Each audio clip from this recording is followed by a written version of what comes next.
Sebuah ponton tongkang menghantam pelabuhan bongkar muat barang Teluk Belitung, Kecamatan Merbau, Kabupaten Kepulauan Meranti, Minggu, tanggal 25 Juli tahun 2021, sekira pukul 9.30 waktu Indonesia Barat. Kejadian tersebut mengakibatkan kerusakan pada pelabuhan dan kapal yang ada di sekitar.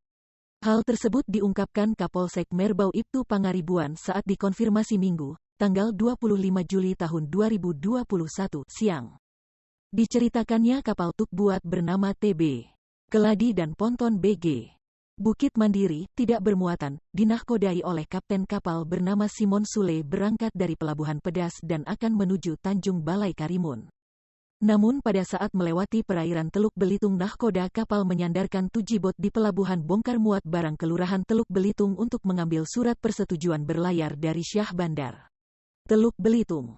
Selanjutnya pada saat kapal sandar di ujung pelabuhan, ponton BG Bukit Mandiri yang berada di belakang tugibot semakin mendekat dan mengakibatkan bagian pintu ponton menabrak pelabuhan beserta barang-barang sembako yang sedang dibongkar di atas pelabuhan tersebut.